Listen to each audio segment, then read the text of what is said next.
Hi, welcome back to another episode of Chris Dyer's Creative Friends, the super awesome podcast show where me, your artist friend Chris Dyer, talks to all his amazing creative friends.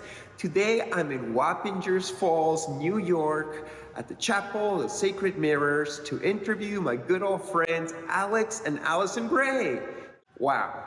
So stoked. This is the 100th episode, so I wanted some really special artists. To me, Alex and Allyson are friends that I've known for over a decade who've always inspired me. They're role models and mentors, and we had a really beautiful, over 2 hour long conversation about so many deep topics and their beautiful art and the community and so much more. And I know you will enjoy it.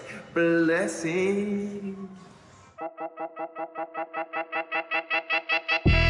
While the world is turning, got to make amends. Walk on the sunny side with the positive lens. Talked about passion with all the beings in this land. Chris Dyer and his creative friends, darling.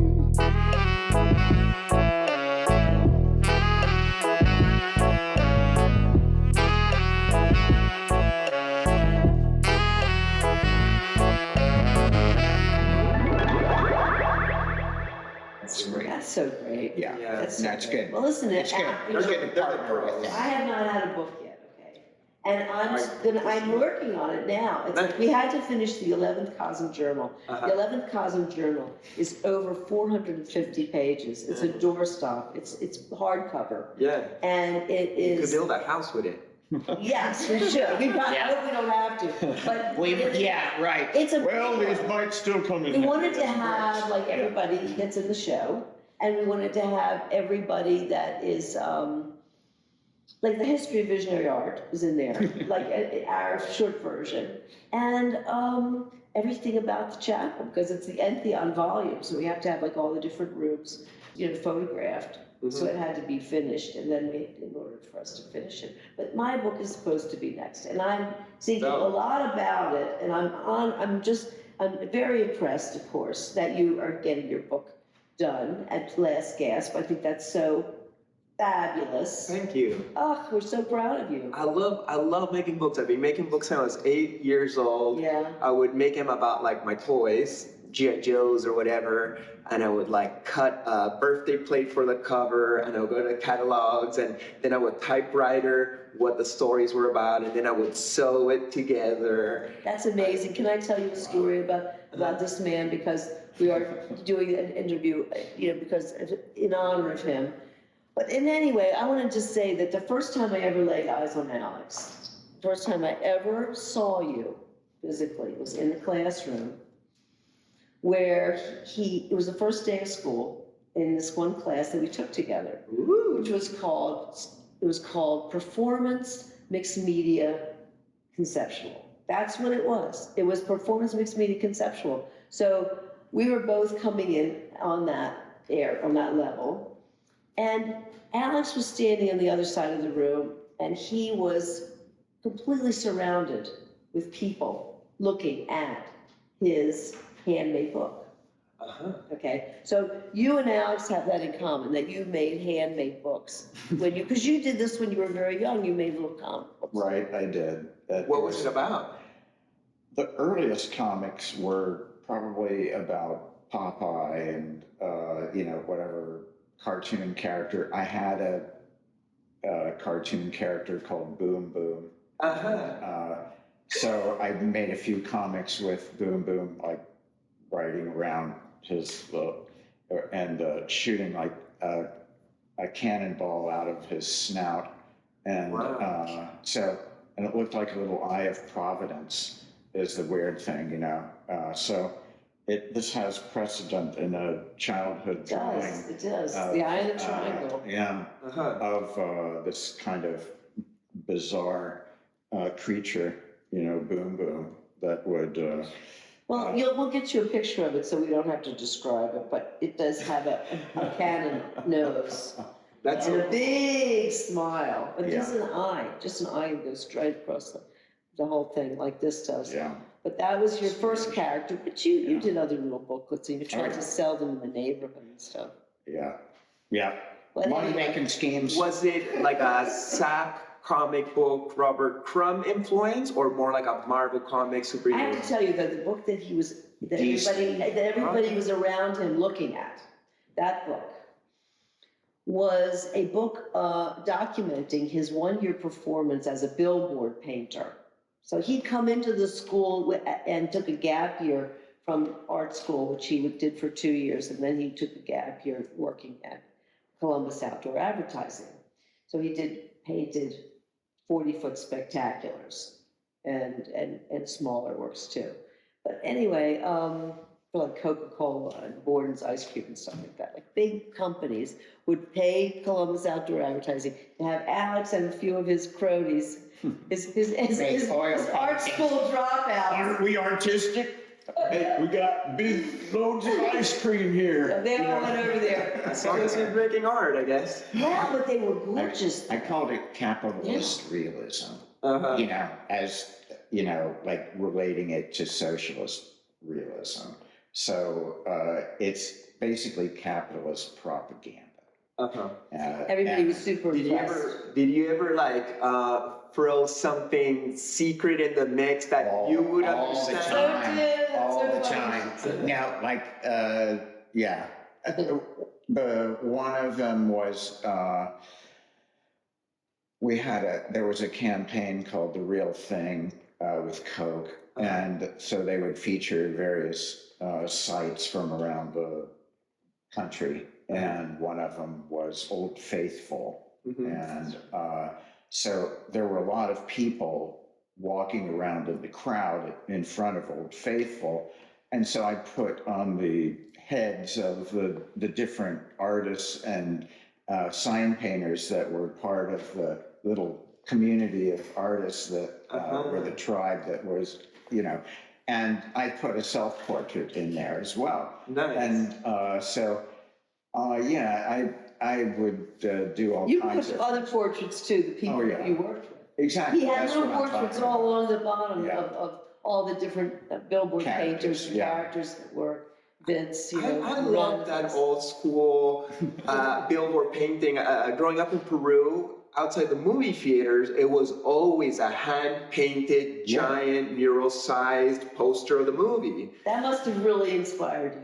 Yeah, no, it was great to see somebody like working on it for a week, and Yeah. then Batman's coming out, 1989, and you're like, wow, this is so special. You know, better than just like something Do the stuck up. painting, Exactly. painting of it. Well, of course, I loved even the printed posters for magazines like that. But I think that Central America and evidently Peru would maybe not get the posters and stuff, but it would compel them to design what could be a lot more exciting and larger, But cheaper. and personalized, and maybe even cheaper. Probably. You know, Some poor artists advertising would get to work. that is unique and now is like prized, I think. Mhm. When do you think hand-painted billboards stopped? Like, what's your guess? Once technology became that you could Giant print- print. Oh yeah, when you can print them Digital. on vinyl, you know, and the digital printing and things like that probably ended most of it. But I would say that there's probably still here and there Yeah, I would think painted Asia maybe. spectaculars. And now, you know, like you have, large murals have become more the place of the street artist, graffiti artist, and outdoor muralist, you know, that have, it's kind of upgraded, you know, it's not necessarily selling cigarettes or liquor or something like that. It's more artful, a lot more of the painting that's on the street. I guess everything sells something at the end of the day. Even if it's the artist, he's selling you his point of view. Maybe a perspective on some social issue, or in my case, I'm selling you like, hey, there's a different dimension with these creatures that I believe in. Check them out, you know? There's more than this reality. Right. But anyways, thank you so much for having me in your studio. I guess we're filming already. I'm really excited to be here. I love you guys. Love you too. And yeah, so my first question, I got my questions here. I'm all prepared. I'm in your father's school desk. Tell me, how has it been since Entheon has opened? I know you've had this place for over 10 years, and it took forever to get the building done and constructed and do all the rules of the town, and now it's finally open. How does it feel? Well, first of all, we've been here since 2008.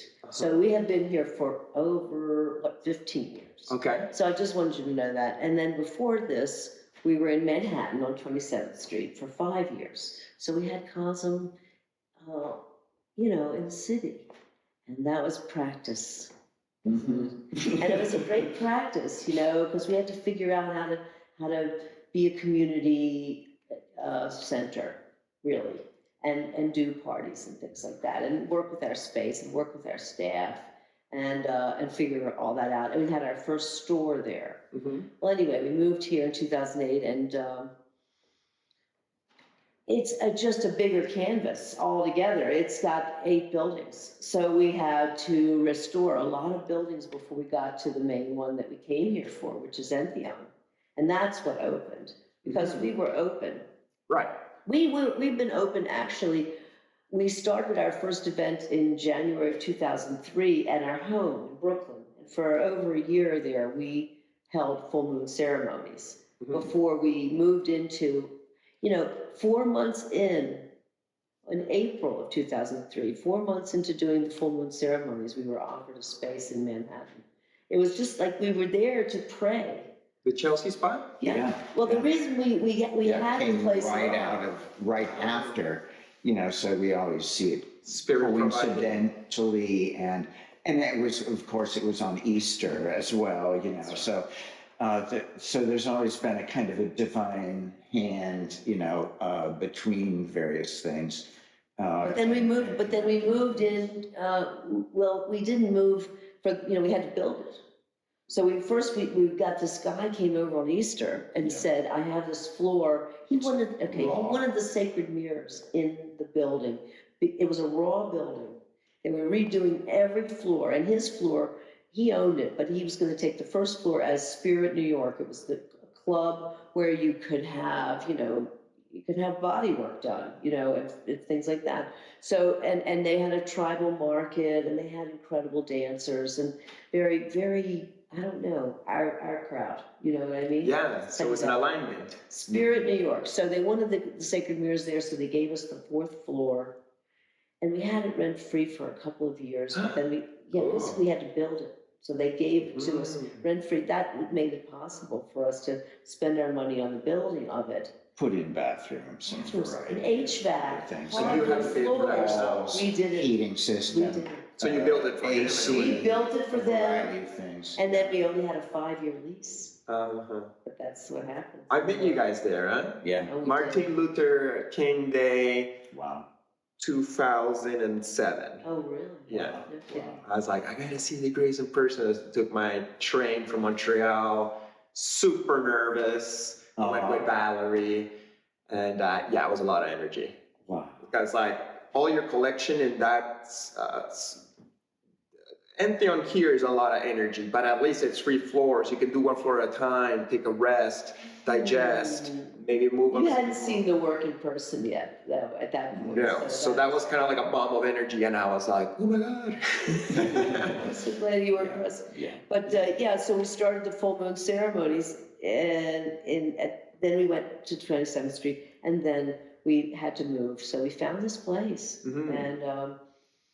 and we've been sinking everything into it. Right. And so at a certain point along that journey, it may have seemed like the day would never come when we could open, and months would come where, how are we going to pay the mortgage next month, and then God would provide that stuff. So, we had, always this guiding vision and hope that we're supposed to make this sacred space. I think that that's what Spirit wants us to do. And that's why we're here, and it's going along. So we're doing the best we can, but who knows whether we'll be able to get open. And then COVID comes, and then like what's going to happen, and then but being able to see that the full moon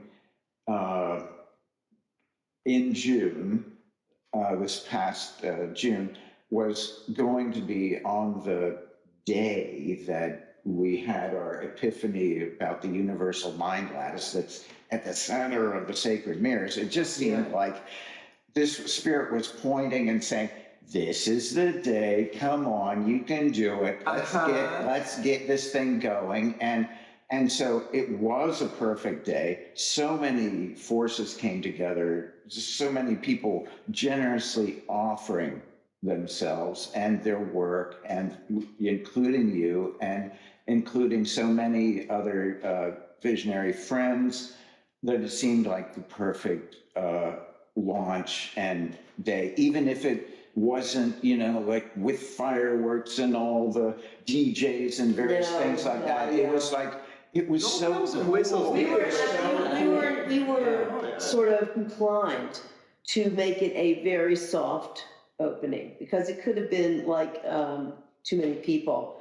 After COVID and everything, had been closed for almost 3 years at that point. I didn't see nothing soft about it. But it was perfect. It turned out perfectly. We didn't make it too big. Entheon is such a chunky piece of meat.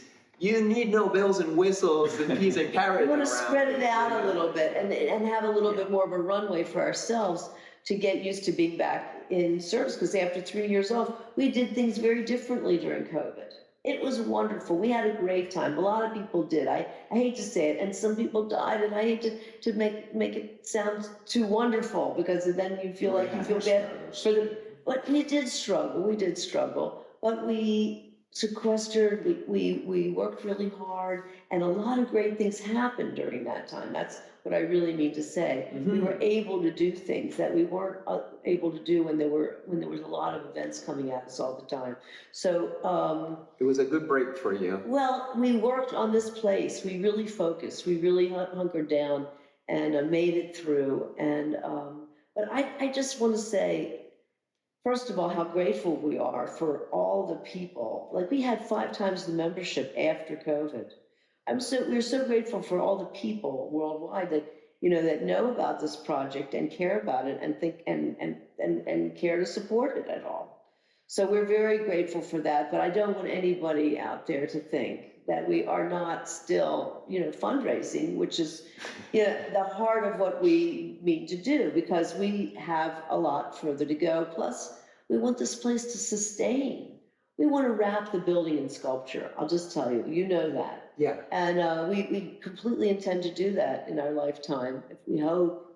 But we also need to support the place so it can keep going, so that more people can keep coming here. Right. And we can have, a center that values, all things interspiritual, but inclusive of psychedelics. So let me ask you this.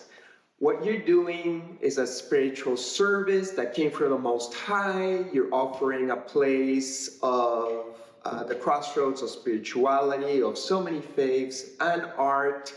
You've devoted your life into it. You're putting all of your time, maybe sacrificing your own art to create this giant masterpiece, which is a community space.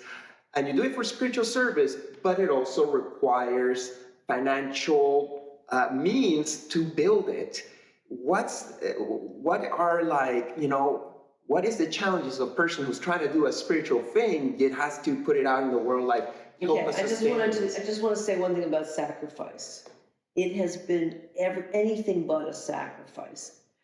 Our work has been so, I don't know. I mean, I feel that, your work has blossomed. My work has blossomed. I think that we have never worked more than we're working now. It supports the work we're doing. We work every day on our art.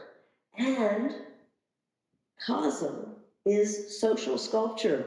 It's not like Alex and I were ever only artists. We met in a class about performance and mixed media and conceptual, okay? That's what this is. It's social sculpture. Social sculpture is the intention that an artist has that their work transform social systems. That's Joseph Beuys, okay? He was the person who initiated and coined that term, social sculpture. And he started the Green Party in Germany. And he had his last piece before he died was called 7,000 Oaks. And he planted 7,000 oaks. He died before they were all planted, and his son took over the project and finished it. So, that was because to give attention to the fact that the Black Forest was dying from acid rain. So he was the first eco artist, or at least I think one of. You probably could go back and say there were more, but he really brought eco art into the 20th century. He was like he's been gone for a long time, but anyway, that's social sculpture. And that's what CoSM is. It's a container. It's a place where people can come, with full-heartedly and with their hungry souls and, find some peace and be a beacon. We want to be a beacon, like of light. You know what I mean? There's a lot of darkness out there. Yeah. And then there's its beacon. Mm-hmm. And that's what we kind of want to be. And I think a lot of people want to be that. I think there's a lot of people doing all their own versions of being a beacon, because you can just take so much of this horror, of the world's going to hell in a handbasket. Yes, we all know that, but we still want to be a beacon. That's who we want to be in our life. Right. So, Yeah, if you can choose love, and if you can choose light, and if you've had experiences that plunge you into the mystery of spirit in a compelling and undeniable way, then I guess it's natural. I almost think that it's part of our psychedelic integration. It's all of the stuff that we do, and is the greater artwork, like you're saying. It's the frame around which, or the context through which the art comes. How do you, place works that are about the mystical experience in the context of the commercial art world, or even the museum world? Right. Where is there a suitably psychedelically sacred place? Well, there's not many psychedelic, surreal, visionary museums in America and the world in general. You guys did the punk rock thing, and you just did it yourself, and you did it right. well, I'm just going to go back to the thing about sacrifice, because I had one other thing I wanted to say about that, and that is that I really don't believe that either one of us would be on this podcast, or anyone would know who we are, if it weren't for, the vision that we had of building a sacred space somewhere with our art in it, and other people's art to serve, basically lots of other people's art as well. And land, and a little plot, to save a little plot of land for our community. So that's really why, and I wanted to say that's why we agreed, when we were convinced by someone else, to become a church. And because a church belongs to the community. It doesn't belong to the people who founded it. We founded it. And the art still belongs to us, but we can loan it for as long as we want to. And the church is a place where people can convene, and when there's no end of what you can do. There's no end of what good you can do in a church. You can have a coat drive. You can have a recreational. You can have a preschool. You can have a library. You can have there's no there's no end of the good that can come of a place that's considered a sacred site and is protected as such. But it has to be supported by the community. It has to get support of the community. And so, I'm on this podcast to appeal to that. Everybody should, if people want to see a place like this, be continuing. I think that it's important that they understand that we need support. Yeah, well, I think it's a beautiful thing. I love coming here, and I love, to be totally honest, before I came to CoSM, I didn't really understand, whoa, why more buildings in the world with more buildings? Once I came to CoSM and I did that workshop with you guys where I was assisting you guys, I was like, oh, okay, now I get it. We need places where we can come together and do these things. You painted right next to me. Yeah. Do you remember that? Yeah. Right here in front of the fire. Yeah, it was great. And I did a painting about you guys because I was so inspired, which I'm a little embarrassed sometimes because I don't want to be It's such an incredibly sweet offering. An offering of the heart. I feel very personal about it. I just get excited and I pick what excites me. And you guys excited me, and what you're doing excites me, and I'm excited that Entheon was open, and that's why I was like, how does it feel that it's open now? What's different vibe now that you can show your whole collection to the community finally? Again. Oh, what is that? Was it like to have Entheon? Oh, what do you think? Well, one of the things that I recall from our journeys around to other sacred spaces around the world, many of which you visited as well, there's often a sacred narrative that's woven into the temple. That you go in, you meet a guardian figure of some kind and enter a portal and then, interact with a variety of archetypes that you see. And they become a way, like in the Christian church, to have a Bible, basically a gospel, engraved in stone or in an icon or some kind of an image. And then the priest could go around and they could explain and show the picture without any need to read the story, and explain the sequence, the narrative of the sacred mythology, that's unfolding in the book, which is the foundation usually of these sacred sites.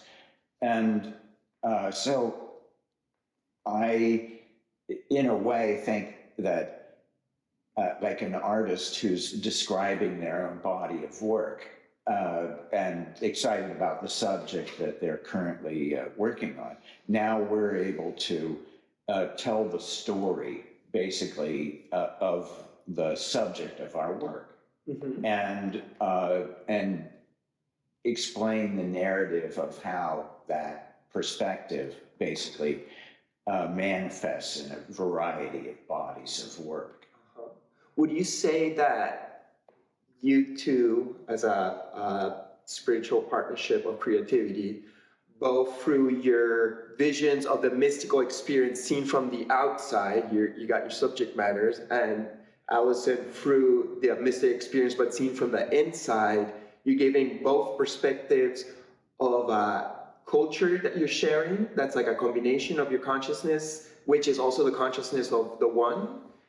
Do you feel like CoSM is like a culture on its own that you guys are offering to the world? Well, I think culture exists. It's a container. But I don't know if I think that Alex's work is seen only from the outside and mine is from the inside. I think that, but there's an obvious difference between our work, and yet we're seeing the same thing. I think that's what you really mean, is that we really are seeing the same thing, but through all of our experiences that we have in our life, compound, experiences that are uniquely placed together, we have a different way of expressing ourselves. The language of creative expression is what the secret writing is all about. It's really like the sort of basic container, and it's my creation. I never say that they're alien language or or any of that, because I know that I made them up very literally and continue to do that. But that's because my language of creative expression comes from me, and your language of creative expression comes from you, and we see the same thing, but because of all of our experiences and our skill types and our talent and whatever, we express it in different ways, very different ways. And so that makes our uniqueness and is the character of our uniqueness. So I feel like that's an essence. It's an essentialized worldview of what creativity really is and what it means to be an artist. Because to be an artist is to be a symbol maker. And if you're a dancer, you're a symbol maker too. And if you're a fashion designer, you're a symbol maker. And if you choose your own clothes, which we mostly do, we are like you. Everything about the way you compose yourself, Chris, is so considered. No, seriously. And I think in many ways it's true for all of us. Even, when we, at our most basic, like shabby level. Even not choosing, it's a choosing. It's so choosing, it's so true, absolutely. So all of that is the language of creative expression. The way we dress and look is very much tells who we are. Don't you think? Anybody you see on the street, you make up stuff. And you make up stuff out of the experiences that you've been going through your whole life with and coming to judgment on that way of looking. So that people may look at my hair and say, witch. Or they may look at my hair and say, grandma. And they have a different feeling. They might have had a wicked grandma. So you never know. But anyway, it's everything that you view is your own, creation, and everything that you put out in the world, like the little mouth noises that I'm making, or big ones, they're all symbols. So everything is kind of like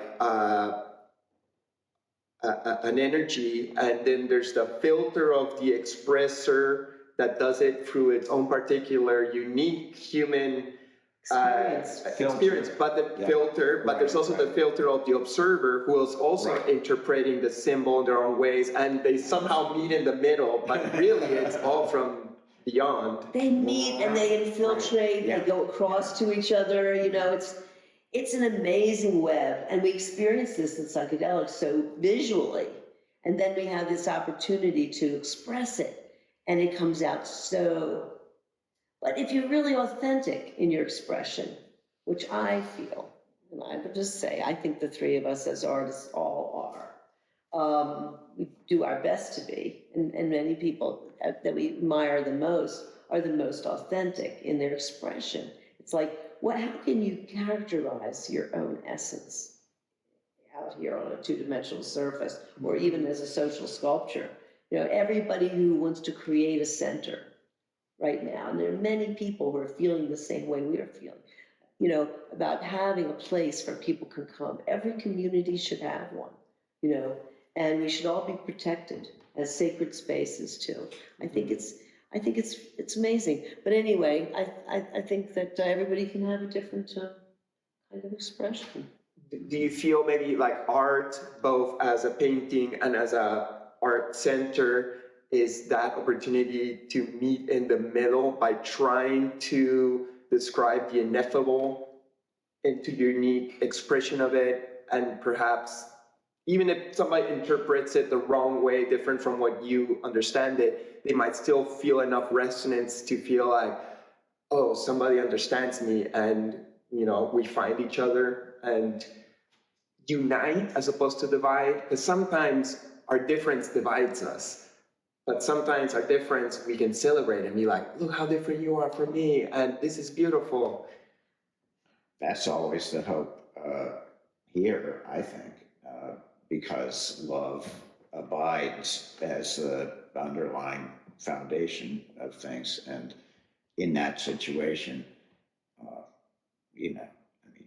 you want to tell the truth, but you want to tell it in the most positive frame possible, really. Well, you want to include the perils too. And there are paintings in Entheon that definitely address Like that. there. Yeah. And one of the things that I think you really want to do is you want to be a center and a container that shares as many various points of view of that world as are really worthy of being shown. You know what I mean? There's a lot of people trying to do it. And then there's the ones that are like getting really, really good at it, worked really hard at it, or have taken a lot of, you know, like chances, and also a lot of education and thought to how to express this incredible, ineffable experience. So those are the people that we're looking for, you know, when we're looking for the artists that are showing in Entheon. And I want to say that, you know, it's our intention to show more and more artists there, and the more, you know, sort of means that we have to change shows and bring in work and do it in the most beautiful way, representing people in the most beautiful way. Then of course we want to do that. And our ultimate goal, you know, where's our end game? You know, where do we go? Is we want to have one more building on this property. We want to have the Chapel of Sacred Mirrors, which is the original. It's closer to the original vision that Alex and I had when we first saw the Chapel of Sacred Mirrors. It was a round building, I'll put it that way. It's become a fractalized building because Alex is such a genius, and he created this incredible form. But for both of us that saw it, it was a round building, and the Sacred Mirrors were in a circle, and all of our works, our permanent collection, you know, the pieces that we wouldn't part with, would be in that building. And then Entheon would become a fully curated, you know, museum of visionary art. Oh, the whole 3 floors is? Yeah. Yes. Wow. That we feel that our exhibition there is temporary, and it will eventually move to, you know, a special building. This building will always be the sanctuary of visionary art, and we'll have more arts, more room for solo shows and group projects, kind of, I like to see, and certainly Collection of other artists and various things. certainly performances. We do have the stage there, so we want, you know, as many, you know, performers, and that's sort of a full service, you know, performance and art center kind of thing. It's small still, and I think that the Psychedelic Reliquary is gonna, you know, look, I mean, you know, there's a lot of interest there's a lot of ephemera out there. There's a lot of objects out there in the psychedelic. It needs a museum. Maybe it isn't us, but, you know, but somewhere, and maybe on both coasts, there's going to end up being, you know, psychedelic art. It needs a place. Well, you guys are starting it up, and that's how it's still decided. You just do it yourself, and you guys are great and all, but you're also normal people that just say, like, you know what? There's this thing that we believe in, let's go and do it. And that's why I'm like, holy moly, like, this is a very ambitious situation. Like, and perhaps, I hope I didn't offend you by saying like that you sacrificed your life to do this thing, because perhaps that's what your life, maybe that's what your life is about, and there's got so much purpose that it's just like the most greatest pleasure to create this thing you believe in. Well, it's just nothing but gain, part of it. really. I mean, it's nothing but gain, and that's why I always say, I never feel self-sacrificing. I feel like we have friends, so many friends, and an audience, and Full Moon and the art church really is a gathering. I mean, it was basically, how can we get more people to see the work? People, you know, I shouldn't say this, but people were were ringing our doorbell in Brooklyn to try to get in and see Alex's art. Mm-hmm. And people were coming from far, like Denmark and Venezuela, and, you know, all over. They'd say, "Can we come in and see it?" Or, because we were in the phone book in those days, and so they would just look up our address and they would just come to our door. Whoa. So when we actually had for our 20th wedding anniversary, we gave a party. Alex was having a show at Tibet House. It's a big show, and we, you know, had craned things in through windows. It was incredible. And we gave a dinner party for 50 people that knew that we wanted to build a chapel of sacred mirrors. We had been a nonprofit since 1996. And so we had these 50 people, they all came. All the 50 that we invited came. They came, some of them from California. And we wanted to just talk about how we were going to build a chapel of sacred mirrors. So we had this meeting. We made this meeting happen. And, in the meeting, somebody put on the board, that they wanted to start a prayer committee because everybody had to make proposals. And he was a shaman, and he started the prayer committee the next month in our home in Brooklyn. And the prayer committee was to pray for a chapel of sacred mirrors. So many of those people are still friends and still on our board, actually. And we never thought a prayer committee was going to do it. We thought, like a fundraising committee. Where's that? That went nowhere.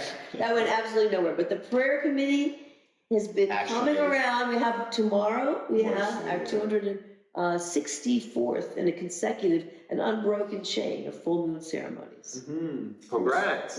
When we're taping this, right, we're about to do our 264th.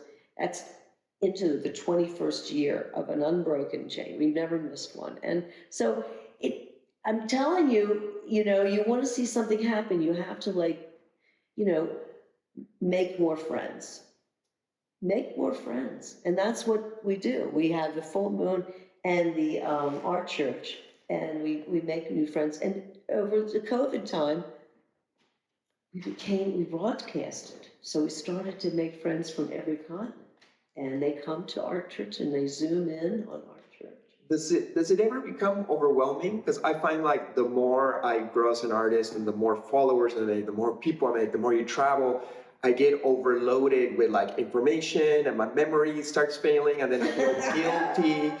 And it's just does it ever become I gotta tap out? This is just a little bit every day. much. I mean, not every day, no.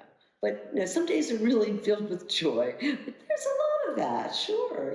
It's like a full range of emotion goes on. What do you think? Yeah. I think that we're grateful every day to be alive, actually. And you have a whole team to help you, too. There is a team to help. We have so much to be thankful for, and maybe nervous and excited are similar, in some ways. They have some of the same How about depressed and filled with fear? Aren't they about the same too? Those that have a similar vibration Let's too. just say anxiety. No, there's everything. There's everything. Yeah. And you just have to keep staying the course. Right. There's never been certainty about anything. It's all at risk. We're all in on the project, where everything is at risk in a sense. And full commitment. It suits us in a way. But things have never looked better. Entheogens are finally getting legalized and tested. Stigma is going down. It's getting in the mainstream. People stoked on psychedelic art in general. You've established this really nice base. If anything, you've created a boat and there's a big wave about to come and it will just take it all the way. Just float us right out into the sea. I think that'll be absolutely perfect. I mean, in a metaphorical sense. I think that would be wonderful. We're getting a lot of support. We're very touched by the people that come to the Hudson Valley. We, in fact, are not as centrally located as we were when we were in Manhattan, but we've grown way larger because there's more. We can have open fire here. We have a fire circle and fire spinners because we're a church. We can have fire. We can have an open outdoor fire. Hi, we take this little pause from our conversations for me to let you know that I got a brand new art book. This is my second art book, Shamanic Journey, that just came out with Last Gasp Publications. It's a 200 and 56-page book, full color, shiny, beautiful pages with full of my art, writing, stories, basically everything I've done in the last 13 years. And I worked really hard on this book. It took me months to lay out by myself, and obviously the art has been a labor of love of many years, and I've condensed it all in this beautiful book that now is available on positcreations.net. You can get a signed version, you can get an unsigned version for a little bit cheaper. And yeah, this won't run out of electricity. On this digital world where we gotta charge everything, or a solar flare could knock out the electricity of the world and you'd be like, whoa, where did all my Chris Dyer go? No, this runs on energy forever. You never gotta charge it, you never gotta water it. It'll always be there to give you new inspiration and art. And I've done this with a lot of love, you know, and I hope that you will get a copy for your own personal library. And reflect yourself in it and make your own book and story of your life. But here's mine, and I hope you will enjoy it. positcreations.net. Thank you. And Wappingers Falls has embraced you. At the beginning, they might have seen like, oh, here's some drum circle fire situation, but now it seems like they're like, actually, these are people like embrace love and art. Well, you know, since we got here, they started our town started an art association, like a cultural association, so that we have cultural projects, and lots more fun is going on in our town. We have like in the summertime. They have a bonfire themselves. And they have a bonfire, that our yeah. Fire specialist brings Fire about. spreading. Yeah. So there's been a lot more integration, and they've gotten to know us a bit more. We have flags, and not just us, not just Alex and I, but several of our staff members got flags from the light poles in the village. You know, as you drive through the village, they decided they wanted to have a whole series of art flag on the light posts. With the CoSM. And I have one, my personal one, it has our names, and Alex has his name, and I think, like Hillary and Brian Z. From artists in the area, in And the city. the people that are artists on our staff, though, are in there too. I think Alexa has one. And anyway, we're very friendly with the town supervisor, who's very young. He was a town historian in high school, and he's now the town supervisor. So it's very cool. We're very cool with our town. They want to protect us. They want to make sure we're safe. They didn't know us when we first came here, and so why should they trust us? You know, we had to show ourselves. Plus, like, where were we coming from? We were coming from being a more or less a club, although we were alcohol free. There were, we were in a club building in Chelsea, and staying up as late as we wanted, as loud as we wanted, because there we were. So we had to change too, and we really became a church when we got here. It was weirdly synchronous, Coincident. because they had nothing to do with each other. The the trajectory of what it takes to get a space and the trajectory that it takes to become a church are two like completely different offices, very far apart. So, we changed when we became a church. We really started to look at what it means to be a church in a town, and I think that they respect us more, and we get along better. There's always haters everywhere you go, but not so many. I mean, we're really, getting along with the town planners, and that's the people that make the rules. So that's important. That's great. I'm happy to hear that. Yeah. Now that you have your momentum and that Entheon's open and you have a full staff, do you get more time for your art, or still it's like a fine dance between your personal creation and running this place? I'd be interested in what you have to say, but I also have to give my perspective there. Yeah, no, you're welcome to. I think that I've been more dedicated in a way to making some of these angels appear, and to bringing them to a certain state of completion. And so I'm excited where it could lead and everything. So I feel like there's been some time, at least, to explore. During the pandemic, I worked on the Great Turn, Right. and that was a big painting that took a long time, Is the Great Turn also an angel? Oh, good question. Doesn't have wings. I think it's the concept of the egregore. Huh? Yeah, that's it's like a kind of collectively held archetype, in the mind that comes to life, brought to life by the collective imagination of a group of people. Now, I would say that is precisely what that is.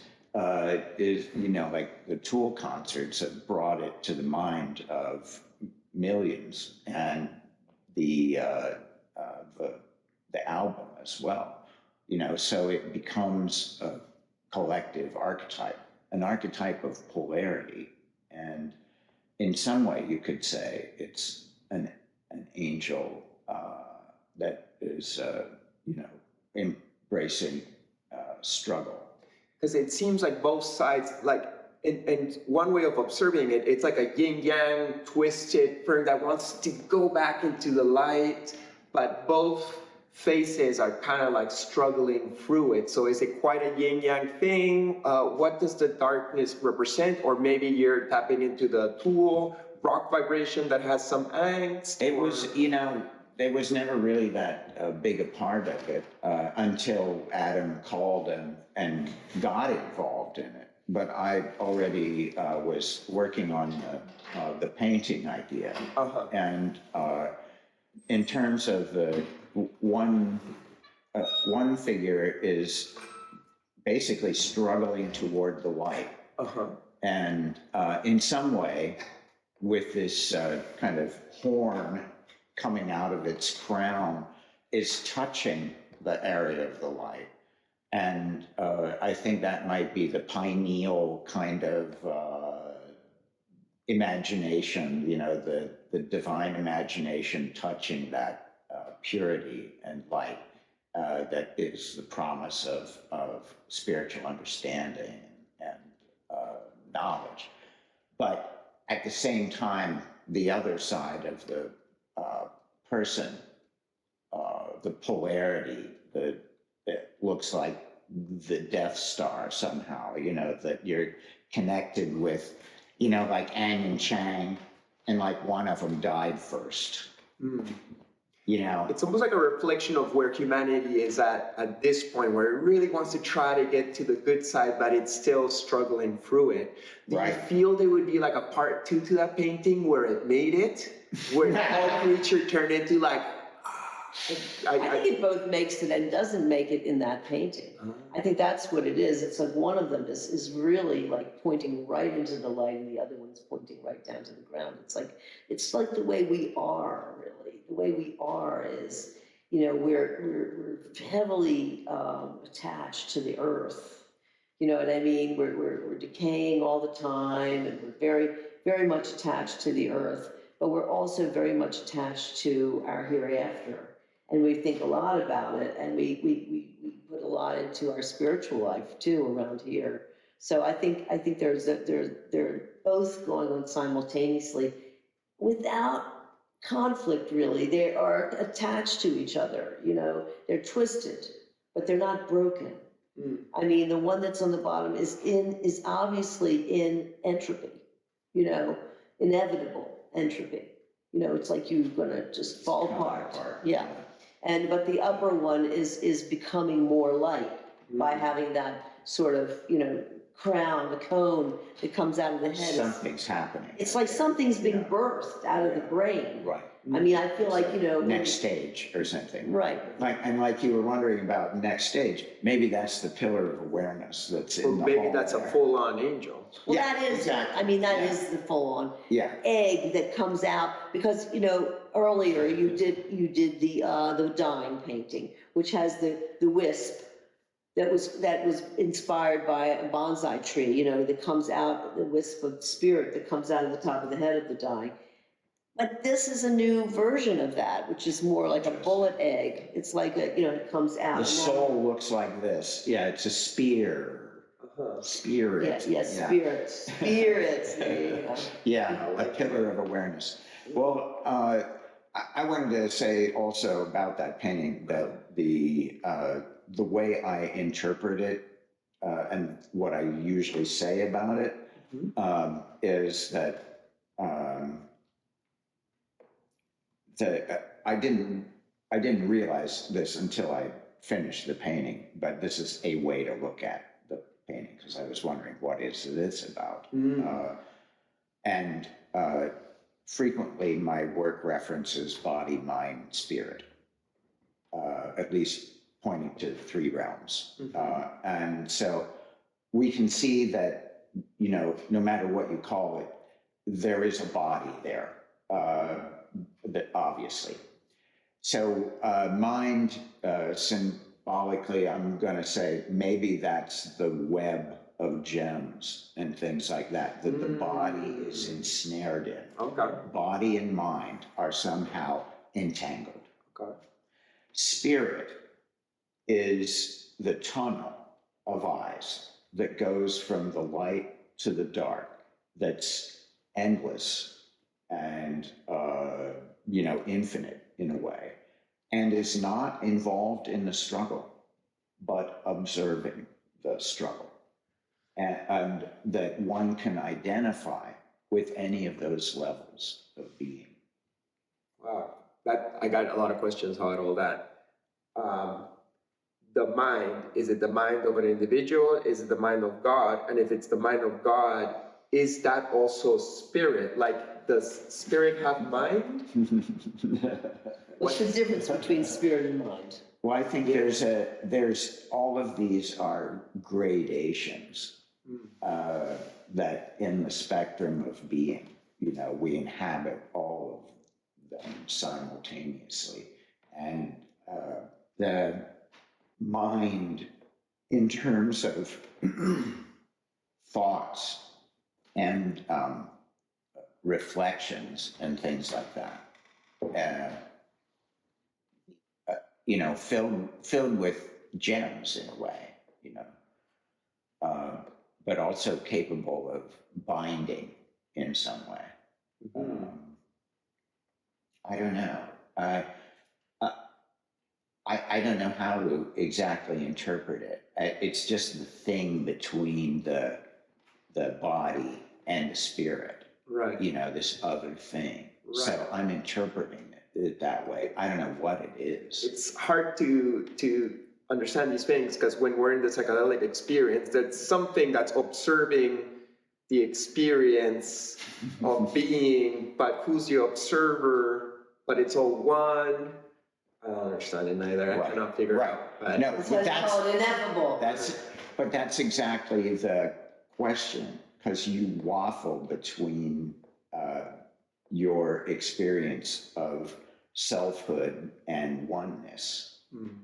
And that is the, I think, classic mystic position, that there's a erasure of the line between whatever you are and whatever spirit is. Beautiful. So it's a painting about Trinity. In a way. And Allyson, I know you're also into trinities, because as somebody who was born the free of the free, as myself. Ooh, I thought like that. No, Chaos, Order, and Secret Writing has been the essential worldview of my for what, 45 years, except that, you know, COVID, you were asking the question way before I wanted to answer, which was, and this is related, which is, you know, how do we get time to work? And do we have any time to work? and that sort of thing. And Alex was just expressing, you know, how many pieces he's done of these angels. He's been painting angels throughout COVID, and he's gotten so many new paintings done that, you know, that he has initiated. Not like anybody wants something or anything. He's just really painting what he wants, and he's got a lot of new work coming out. So it's very exciting, and I have new work coming out too. I have some very different work that doesn't really involve, you know, the same elements of the chaos order and secret writing. That, in fact, at Burning Man last year, I came up with 100 new letters. So I have a, you know, I have a new piece starting with 100 letters, and yeah, I mean, I think it really broke us both open in a weird way, you know, working at that time. You know, I think in some ways it changed our work and advanced it, and, you know, like broken with you know, look, my work still looks like me, but it really is more, I don't know, I'm having a lot of fun. Your work, and I remember this speech you did in Montreal. You did an event with Alex and Nassim Haramein, and you did your own speech, which I've never seen, and I really liked it. Oh, you did? I didn't know. Did I? You did a Allyson Grey solo slideshow speech. Oh, I did? Oh, yeah. Did I show my history? You showed your history, my history. and I thought it was really interesting how your work is like a game of dominoes, where one has a connection with the next one, and then that one sprouts the next one, and so, and you got your puzzle pieces. You got I wouldn't even say limited amount of numbers in the domino games. Like you can come up with 100 new numbers in your game, but it always connects. 45 years I've been working with the same 20 letters that I made up in. Well, you see, what it is let me talk about secret writing just a little second for people who may not know. The secret writing, the language of creative expression, was something that came out of my experience, my first LSD experience, in which I went into a solo room in the dark. I'd done LSD in a lot of other ways, but then I tried, you know, because of Ram Dass, you know, his influence, I went to my dark room and took a solo dose. And I saw secret writing. I saw it all over my body, and I saw it all over my face, and all over my hands, and all over my surfaces. Everything that was material surface. And I also saw it wafting through the air. So, and I remember thinking to myself, this is what people call God. This is the word. It's just a word, 3 letters, and people call this God. To me, this is the light coming through the language. And I realized the whole thing about being a symbol maker and how everything was a symbol, and it was a revelation to me that God gave me. And so I started, and Alex is really, you know, encouragement, because when you saw my work, I had work like this. I mean, I was not working with the writing that I had seen. I was, you know, in my regular everyday art that I was showing to people. So Alex saw this work and he said, you should take this more seriously. So I just drew, you know, letters. I just wrote letters for, you know, like a semester. It was for my master's thesis. And I wrote all these filled tablets of original drawings of these letters. And the letter forms would change. And the letter forms were infinite. Each one was were unlimited. Yeah. And so then I picked out 20 that were recurring, actually, things that kept coming back. And I picked out 20. And I had stampers made, because there was no Illustrator or digital in those days. So I had these 20 stampers made of each one of each letter, and I stamped them into textbooks, you know, like text columns, things like that. And then I made, you know, some arched windows, which were really you know, the arched window is associated with a sacred space. And it's also associated with the Ten Commandments. So it was indicating sacredness. It was my symbol for sacredness. Anyway, everything was symbol. So I've been working with that, and it's interesting to use the you know, metaphor of dominoes, which I had never thought of dominoes, but that's true. But what I think of them now, after, you know, all these decades, is that they are there's an algorithm to everyone. It's a code. It's something that very few people really know, because I'm happy to share it with anybody, but how many people want to really know? You know what I'm saying? I want to know. Alex really understands what the work is made of, and I've explained it to some people. When you see my show and I do a tour of it, I often like sort of unpack a lot of that. So, but the secret writing got also accompanied by chaos and order. It was like the worldview was that everything in the world, everything in our experience is chaos, order, or secret writing. That order represents that bliss realm where all things are interconnected and made of light. And it's roiling fountains and drains of energy,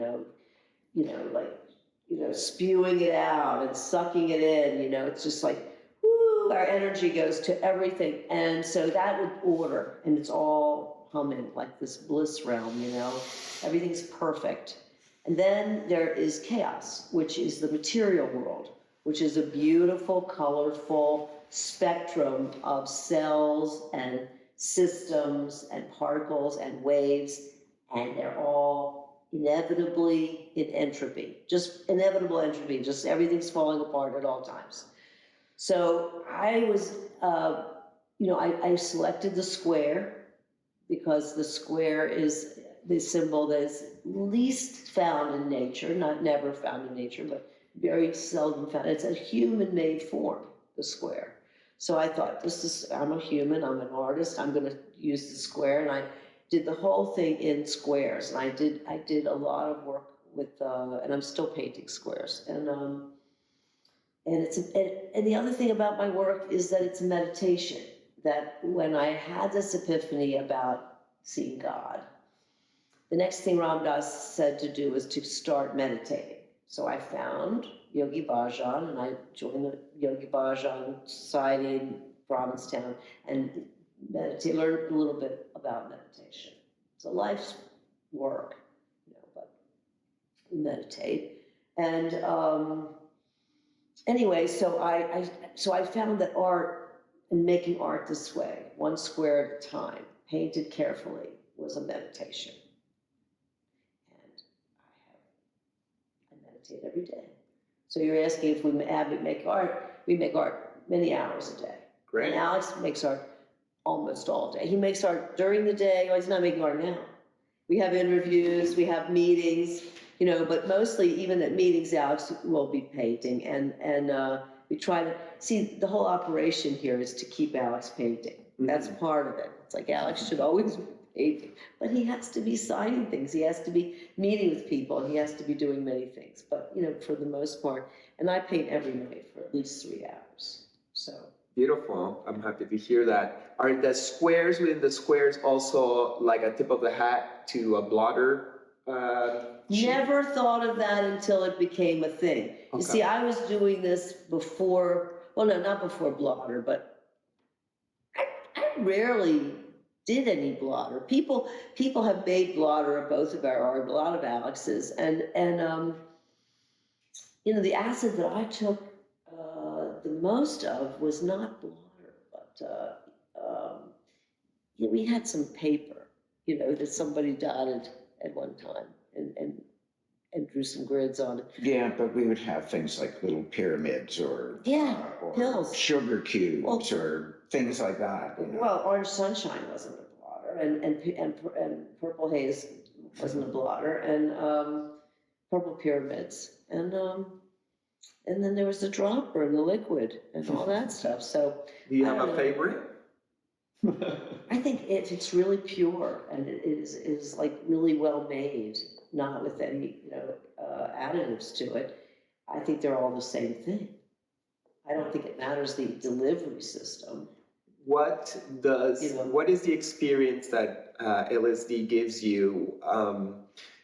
It shows you this writing, and you say that no one might care what the writing's about. I care, not that you have to give me your secret as to what you're doing, but does it have like a meaning? Okay. Does it come from you? Does it come from another dimension, or your higher self from another dimension? Okay, I understand what you're saying.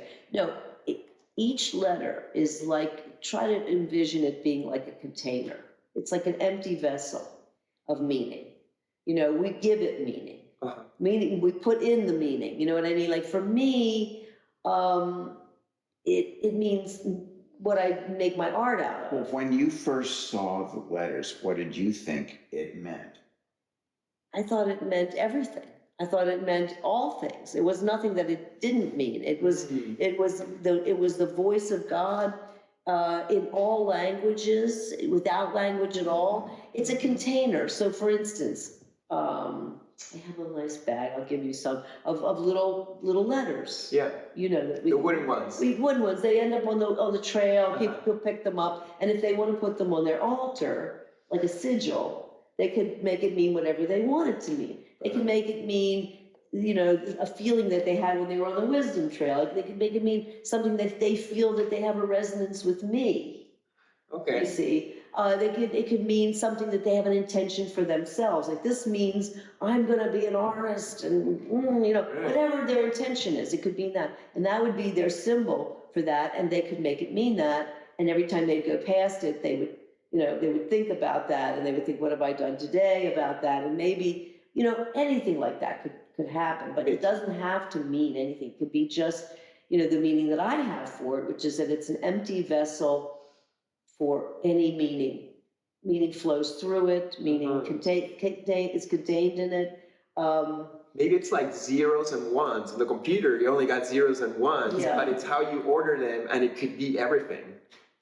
Well, I don't think it needs more of a meaning than it has been meaning. I think that the emptiness, it's the pregnancy of the void. You know what I mean? Okay. Pregnancy of the void. The void is like, say, the womb. And then it's waiting for the content. Full potential. Yes, open to potential, always. So anyway, I still think that you felt that ultimately it was sacred. it was That sacred. language. That's and right, that, it was God. And that experience, that contact. God, it made very good with- sense to with me. Yeah. transcendental intelligence. Well, and- God never was a face to me. I'm Jewish, first of all, and God being a man, like Muhammad or Jesus or something like that, or the guy with the beard in the sky, that didn't make any sense to me. I was still an agnostic at that point. I'm like, I was not non-spiritual, but I was just agnostic. I'd never known God. And to have this experience was more like a force. God is an energy. And then we had our experience a year later where the universal mind lattice occurred, and God again appeared as an energy, like Alex's universal mind lattice. I was sort of flying above it, more looking down into the fountains and drains, and Alex was looking at the single individual from the front. I think that that's a different point of view shift, but it was definitely the same vast vista of fountains and drains that we both saw. So What is that place?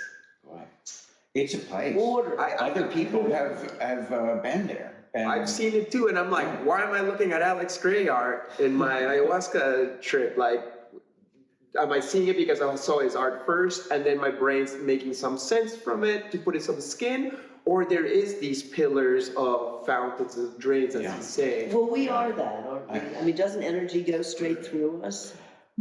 Yeah, Up and down the bay? I think visionary art gets us into really interesting questions about the nature of our collective consciousness, and that artists quite frequently will, empower an existing archetype. Maybe we're used to seeing temples and pillars. Maybe there's something about nested hive-like spaces, sacred geometry of interconnectedness. How can we imagine our oneness, and unity, and infinitude and boundlessness? So all of those questions bring us to these experiences of being a node in an infinite network. And so what that experience was I think it's a genuine spiritual level of being that I think, you know, just what it makes me believe is that everyone has both access to that, and that it's an ongoing kind of causal body, kind of beyond the flesh, you know, and beyond time, basically, but in a more timeless realm. It's the collection of lifetimes in a node, and that node or cell that's experiencing multiple lifetimes, you know, throughout eons of time, is a cell in the body of God. That this is the consciousness of the universe manifesting as beings and connected through that spiritual love light that is really empowering all of the, you know, souls. And so I see it as a kind of soul or causal level of consciousness that we can access probably in these altered states. And that is just one more symbol in the collective. That I don't think I made it up. I mean, I read a 1974 account of someone who died of a heart attack and then was resuscitated. It was one of the first near-death experience reports. It's a guy named Victor Solo. And and he lived in New York. And so he entered something that sounded so much like the universal mind lattice, you know, that it is practically that kind of description of level of being and reality. So I think, and many, many, many people have said that they've experienced the same thing. Is this simulation theory like? Like, I personally don't like simulation theory so much because it sounds like a technological matrix thing that makes this world not feel real, which I feel is real to some degree. But are we somewhere else right now? And am I also living my past and future lives at the same time? And the real me is also in some high mind reality experiencing this right now? Like, what is reality? So what is this? There was this quote by this physicist, you know, this woman who was a physicist who said that everything we envision, Everything we experience is a figment of our imagination. So that was a neuroscientist. A neuroscientist, and okay. So it's likely, as the philosopher Donald Hoffman says, you know, that what we experience of reality is more like on the computer, you've got a desktop. If you look inside of the computer, it doesn't look at all like the desktop that you see on your screen and that you can arrange with your mouse and various things to get folders there. It's not a folder.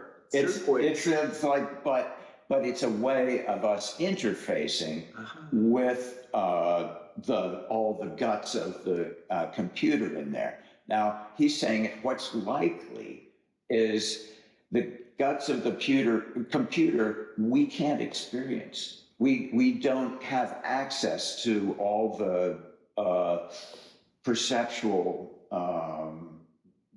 stuff. Now, maybe with tripping and a variety of clairvoyance and things like that, you start to get a sense of the multiple energies that are weaving reality together, and you get to see the beyond the keyboard, right? The interface, the desk beyond the desktop.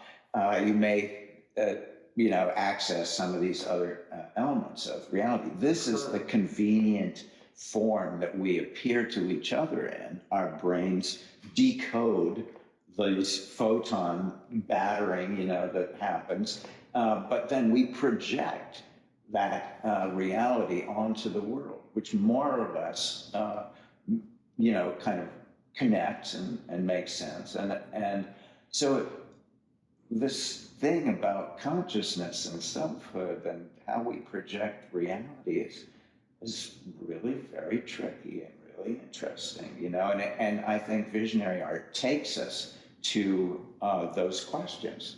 You know, what is the nature of reality? What is the circuitry past the interface? This stuff. Wow, I really like comparison.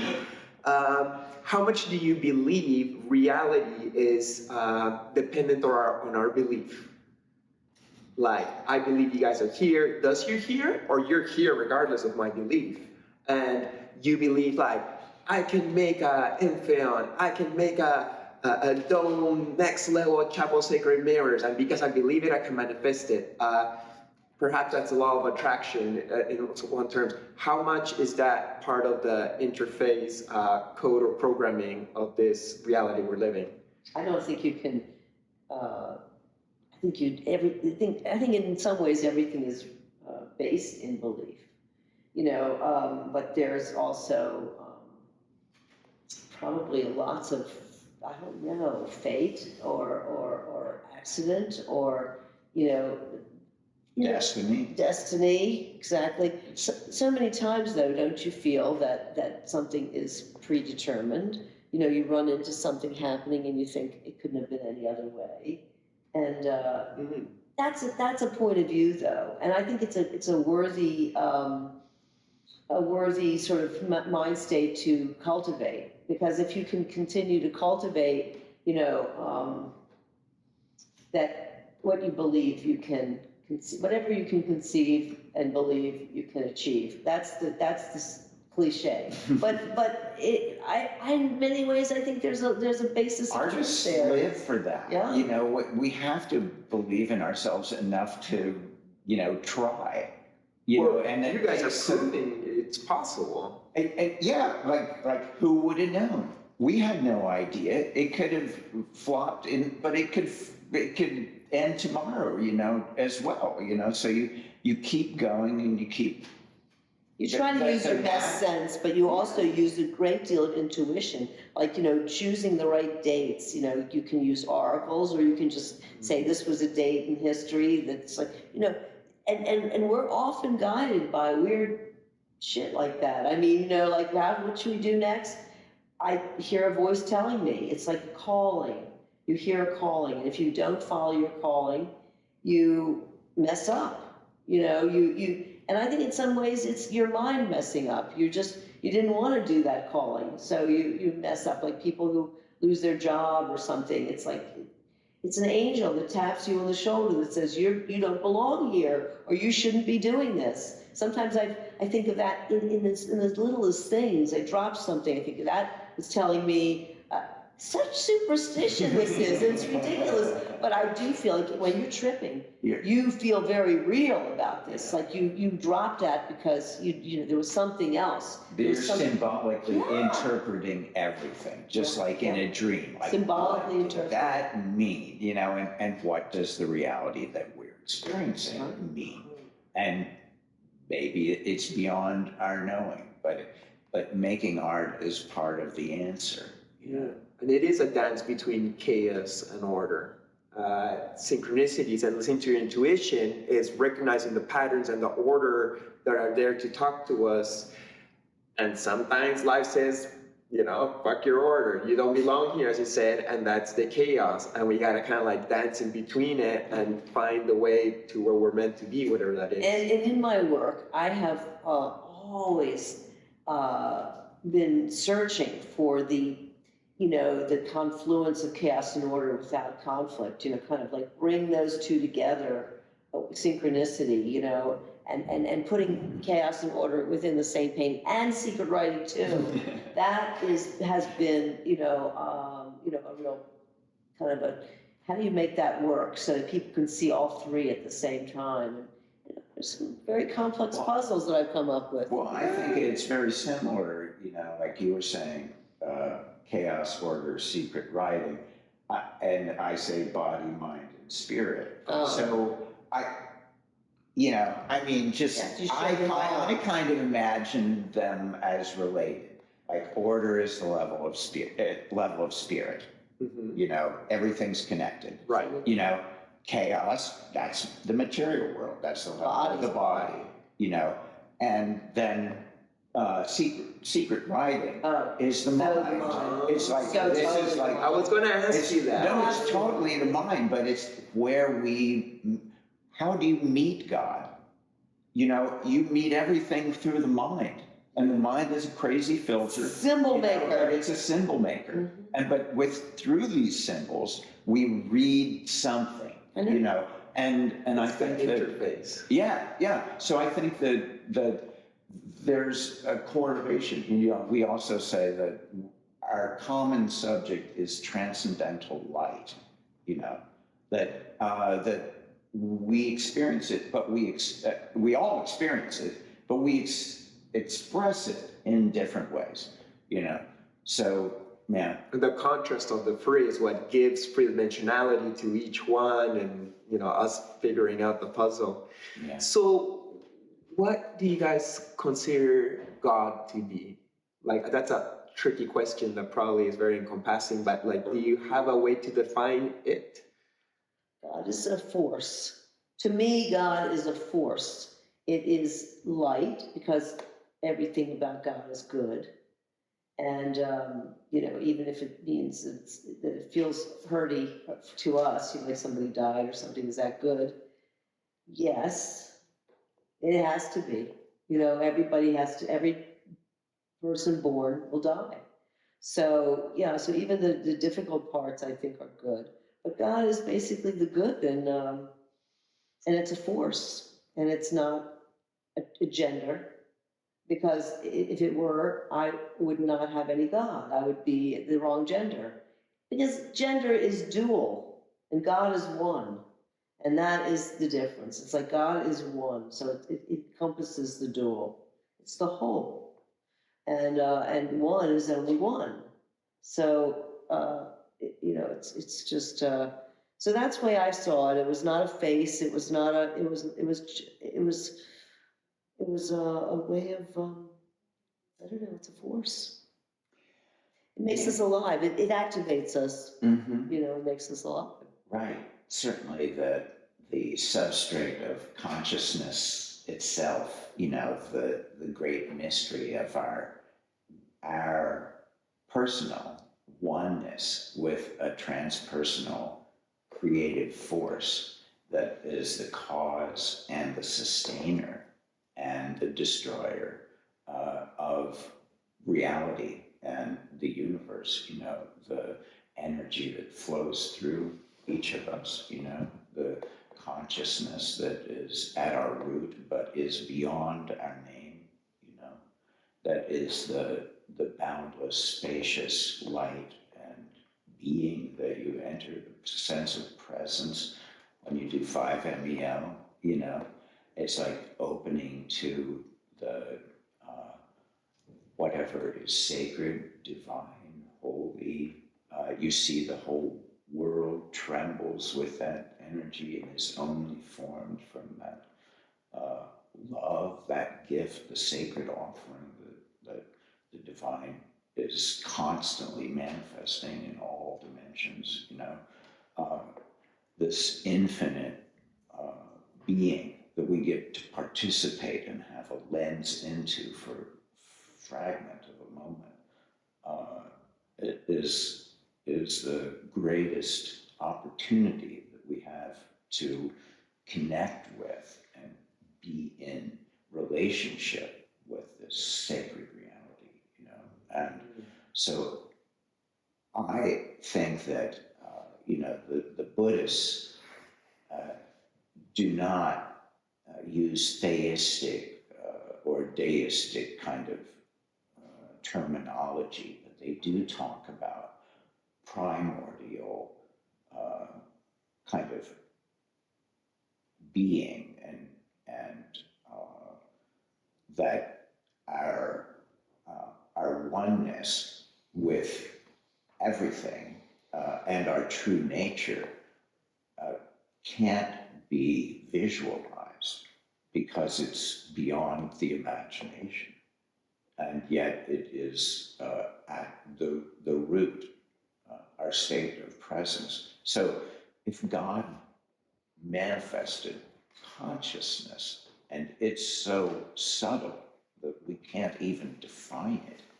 And yet everything depends on it. That's the infinite oneness at work. And with the mystic, they get to see the root of their own being, themselves, as the root of being of the all. And so that sense of losing one's boundaries, personal boundaries, and entering the infinite is a common experience of people who take psychedelics. Yeah, I remember 2019, I went to Mexico and I did the toad and it shook me. And the next time I visited, you hear in CoSM, like, Alex, like, it was too much. Like, I'm shaken, I'm scared. How could I be like so perturbed by seeing the fullness of God? Was it God? And you're like, Chris, what else is there? Is there anything that's not God? And is it dangerous to see its highest expression? If even that was its highest expression, I don't even know. There's no way for me to tell. But are there things that humans are not meant to see? Well, that's why language was invented, I think, to make it go through a filter. Like all language really, and all letters are like windows through which meaning flows, you know? And they're just symbols that you agree on. If you see Chinese symbols, you may not understand it and be able to, the window is like blocked for you. But otherwise, you know, like when you, and I think it was very, you know, that God came to me through language is something that I understood, because in the Jewish religion, the tradition of my ancestors, you know, everything was through the Torah.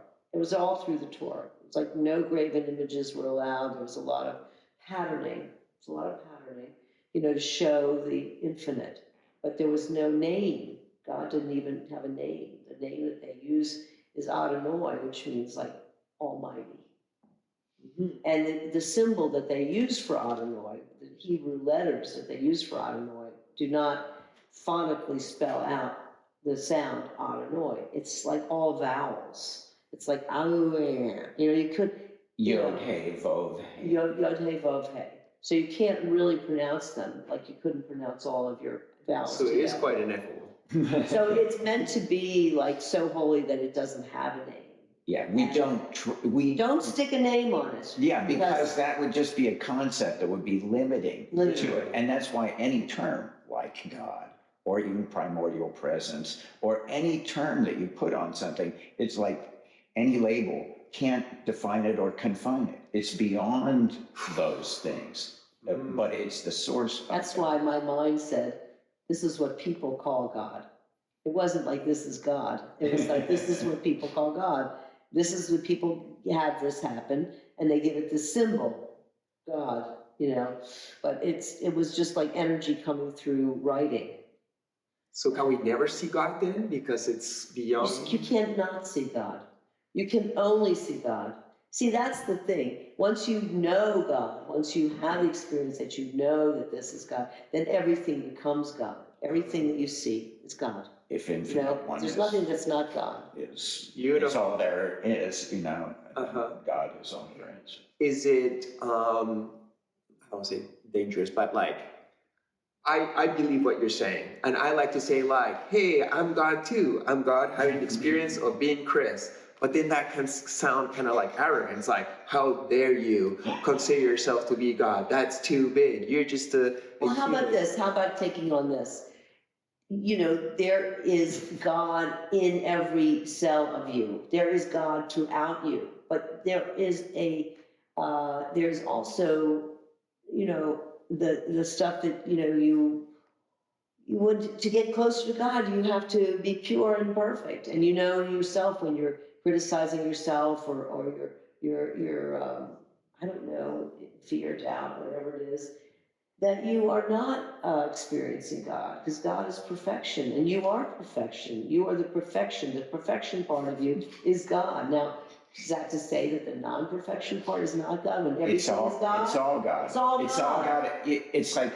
But it's realizing it. It's realizing it, though. Yeah, Ken Wilber uses the metaphor of the ladder. And so God is like that top rung on the ladder, but it's also the ladder. So, you know, the entire ladder is part of it. All that we can experience becomes part of it. Our emotions, our doubts, In this experience of being the ladder and being imperfect and making mistakes, what's the value of being imperfect and making mistakes and learning and growing through it? Like, God wants to have that experience too, right? Well, I think to be closer to God. When I say be closer to God, they mean that, you know, like we're imperfect, but closer to God. God being the other word for perfect, or the other word for the ineffable force, you know, that is pure. or the rung Of stain. that you're reaching for, I Is it guess, possible? of your being. Is what possible? To be perfect, to reach a state of 100% pure love, light, always, while still in human form. Well, there are people that think that it's possible. Yeah, of course. I mean, look, there are moments when in everybody, like a light bulb, we go off and we're just like a love ball, you know, and like and people are like, yeah, and that's a time of hugging and recognition of your family. And then suddenly you're an Oneness. ego or something. And I'm so it's like, great. yeah. And look what I can create. And so you're off it. So there's Yeah. getting on it, there's getting off it. Yeah. And you're on it, and then you have to immediately get off it. So it's a you know, it goes back and forth a lot.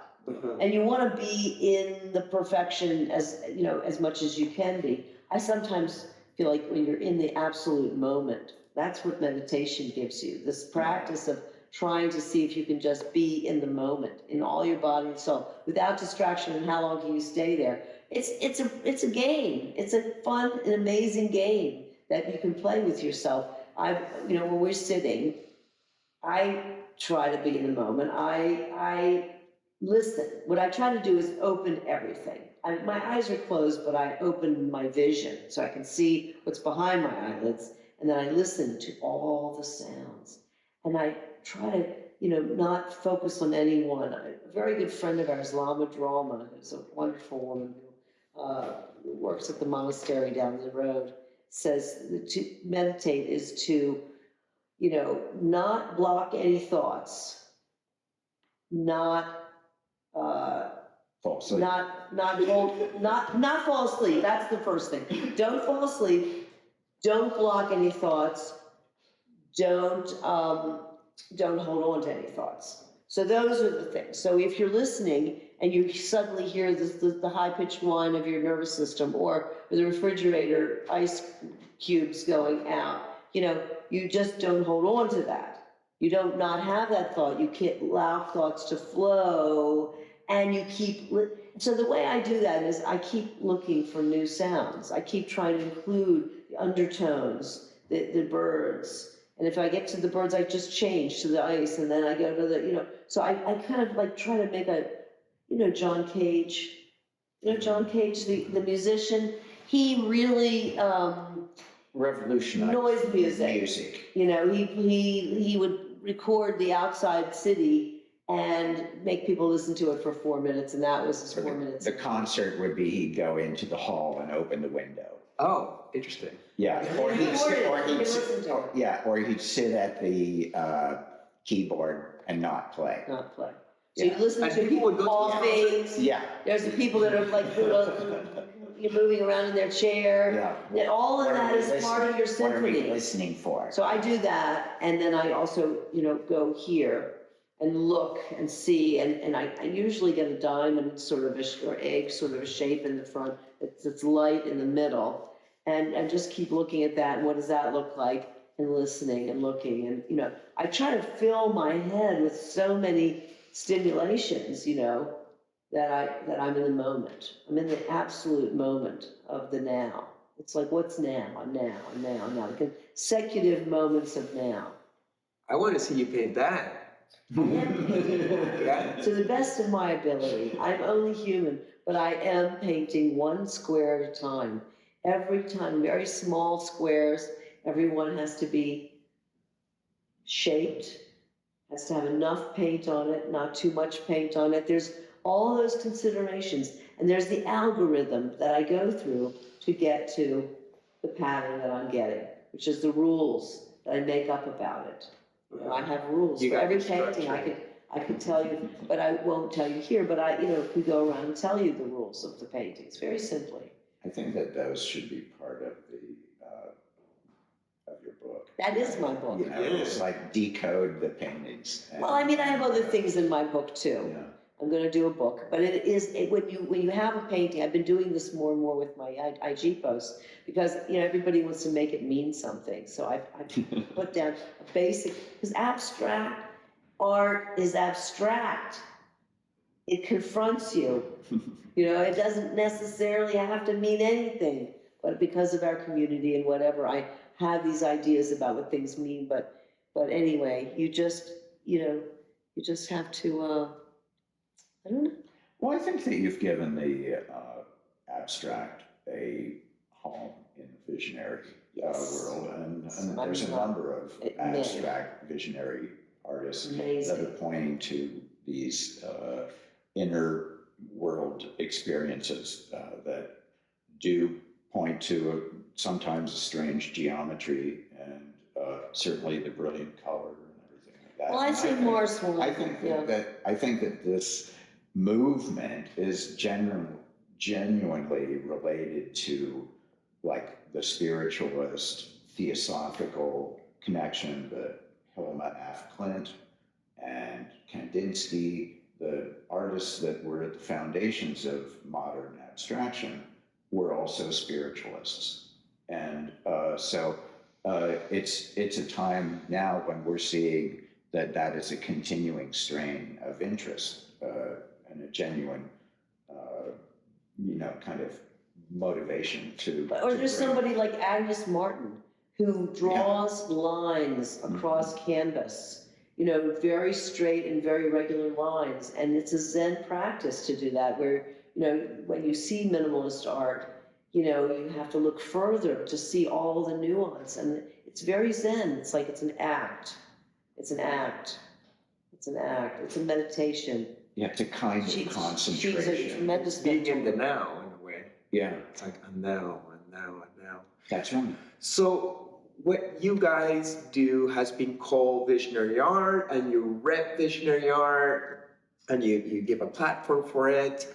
Where do you see the movement of visionary art in this day and age? Do you feel it's growing? Do you feel with the opening of psychedelics, it's becoming more popular? Is it becoming too much and watered down? Is it losing direction? All those things. Where's the check? All of the above. Because I think that this is a really exciting time for visionary psychedelic art. Because as you say, psychedelics are becoming recognized as the healing agents that they can be for people. And the more people that experience these altered states of consciousness, the more likely it is that they'll want to see those states of consciousness mirrored in works of art, whether they create them or they find some similar kinds of archetypes in the artwork of various visionary artists.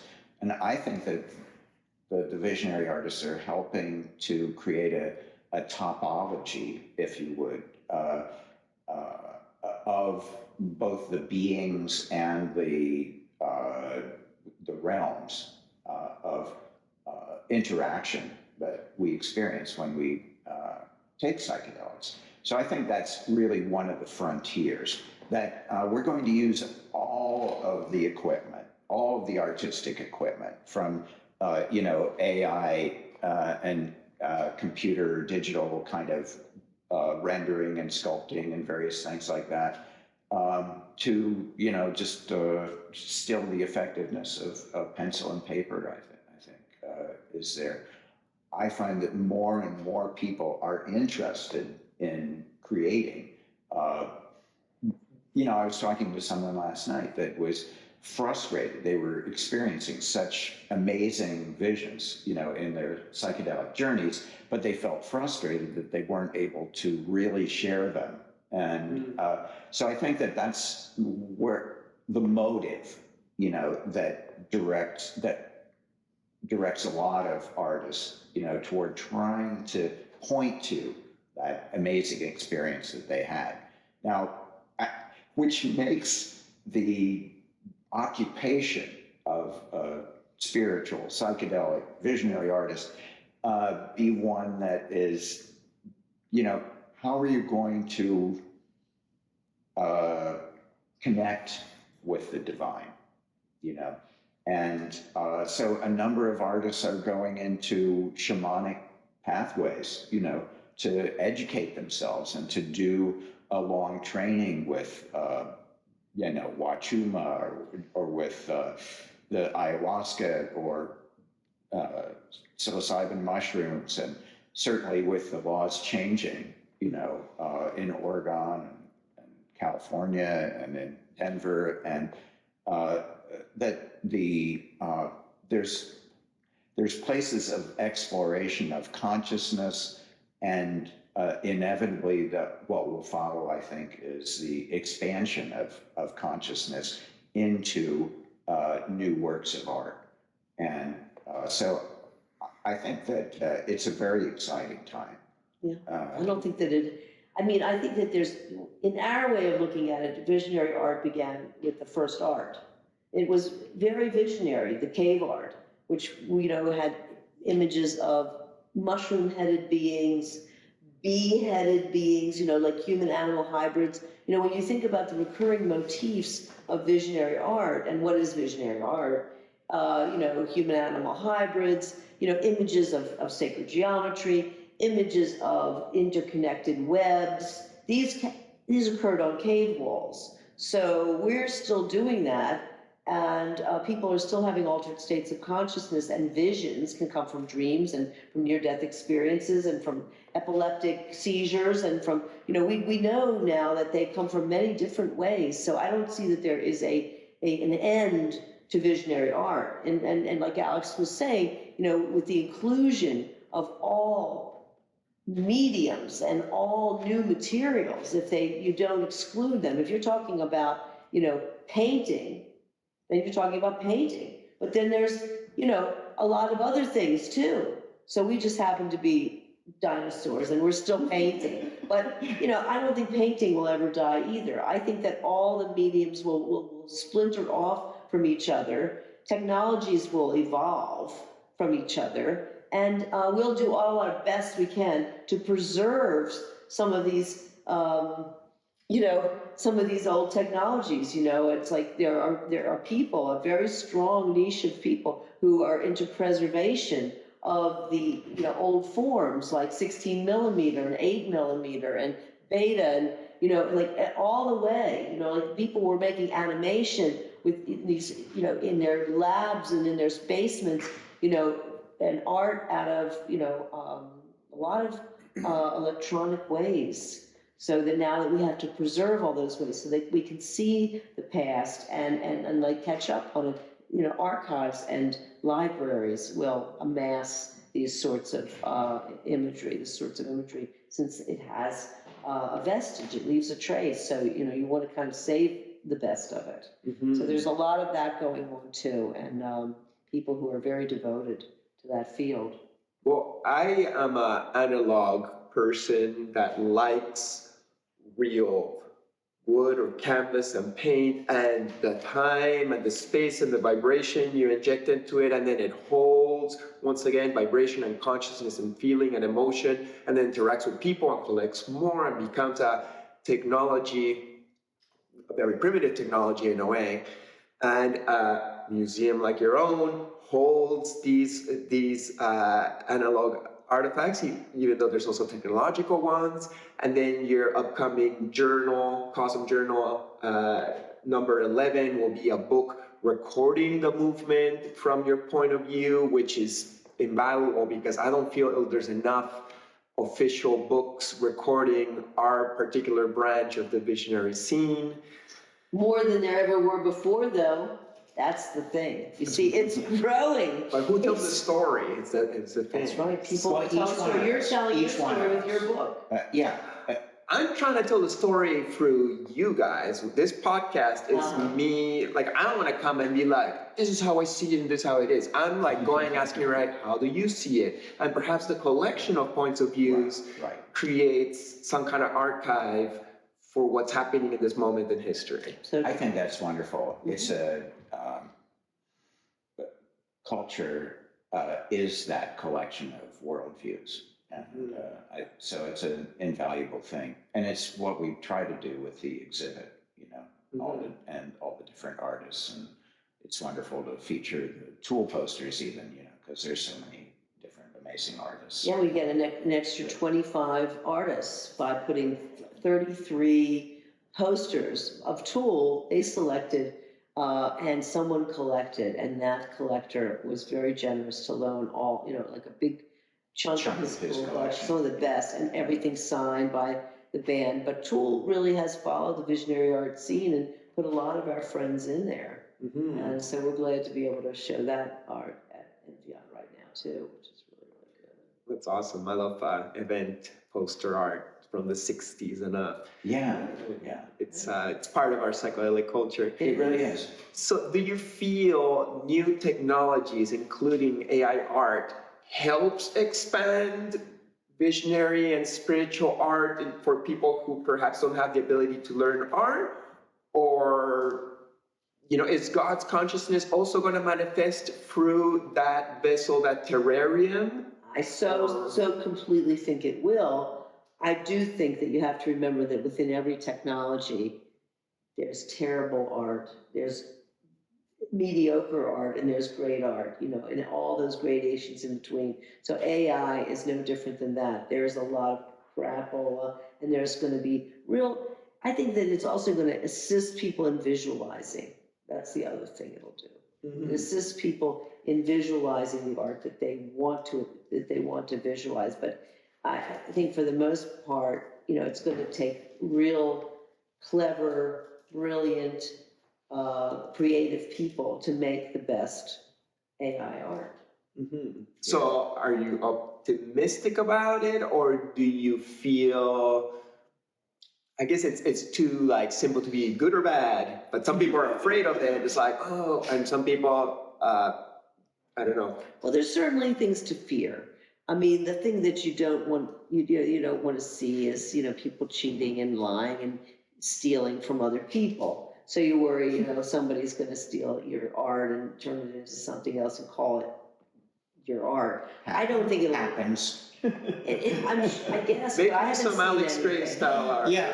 They do that, it's a but does it prompt. look like Alex Grey? To me, it doesn't look at all like It's a Alex Grey. chat prompt, you know. Yeah. So That doesn't mean it looks like your maybe art. you become part of helping evolve vision, you know, because every prompt is a creative act, whether you think it's like a great and a hard-won creative act, or it's just the closest thing that you can do to manifest a vision, and the fastest thing you can do. Now, I think it's interesting how psychedelic research, I think, would benefit from the use of AI if they're not going to bring in visionary artists, you know, into their lab experiments. Like the folks at Imperial College are now doing, you know, extended DMT state infusions. And almost inevitably, the people encounter entities and how to describe those entities. If they can, you know, the first go round of descriptions could be their prompts to Midjourney or DALL-E or any of the, you know, visualization systems. And I think that this will help in, then you see different people bringing together, like, here's what they made it look like. Maybe they met the same being, you know, if they start to describe it and they describe certain characteristics, it's sort of like we need the police sketch artist, you know, that I just had a psychedelic experience. I have to tell you, what's the evidence? Well, tell me how many heads did they have? You know, and like, you know, what color was their skin? And were they glowing in how many auric radiances would you say offhand? And so It's just that silly, though. I have to say, the whole thing is just exactly that silly. I love the cartoonish sort of, way of portraying that you have, because I think it's just that silly. I think that you can't know, I mean, at this point in time, whether you can actually see the same thing, because like I was saying, we come up from all these different experiences, and our authentic experience it's got to be based on what we know before. So if you go to the Imperial College to find out if there are entities and you take DMT, you are sure to be triggered, your mind is sure to be triggered that entities are there. I think that, you know, and yes, okay, so let's all like dream up entities. I think that's fine. are you dreaming them up, or are they always there and you're just up periscope? Oh my God. That's the question. I don't know. Well, people see the universal mind lattice, for instance, and I think it's because they've seen the universul mind lattice.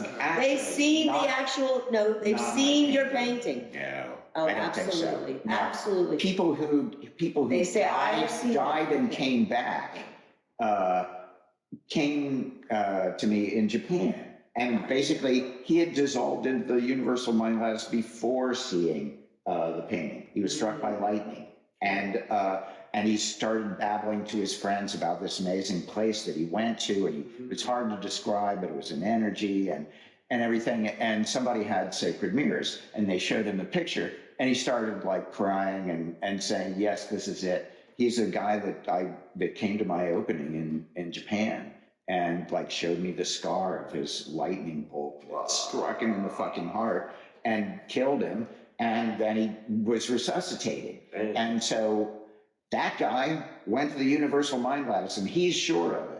Now, I don't know whether he did, but it sounds like he did, and he went from halfway across Japan to tell me. I do not doubt this. You know, I do not so- doubt this, And okay? he never saw them. I do not doubt this, Yeah. but look at how differently you and I saw it together too, and look at how differently our, So because it comes out of two different, How you do know, describe like it? series of experiences. So let's say it didn't exist before you envisioned it, but does it exist after you envisioned it, after you paint it, after you energize it, after a million people see it? Do you think It's a egregore. it becomes an egregore? Everything is a figment of our imagination, and this is part of our imagination. We are creating, you know, the visions of each other.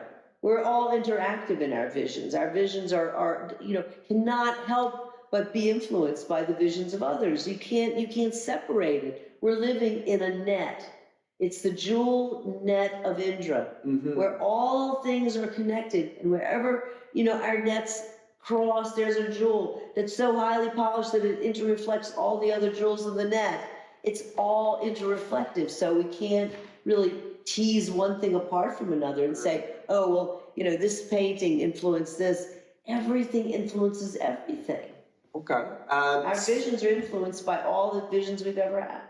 So in this interconnectedness, in this culture that builds upon culture, do you ever feel trespassed, or maybe not offended, but do you ever feel emotionally triggered when somebody does art that looks like yours? You do. I don't. I don't know. God, it's the way that I interpret it is like the tattooing of the work, which is extraordinary, you know, and certainly was unexpected, and so I'm honored, really, that people felt connected with the work. Maybe some people have had very similar experiences that I have had, and that's what a lot of people say. and the way that they see the world is very similar. Now, I think the art is about consciousness. And so when people get aligned with it or feel, a sympathetic resonance, I feel that's a sign of communication. That's a sign that they receive the message that's in the image, that's something beyond words. And the meaning is in their relatedness to the icon. And so, I feel incredibly grateful that I've been able to access, through divine gift, really, to be a conduit, a medium for some of these experiences, to share it. And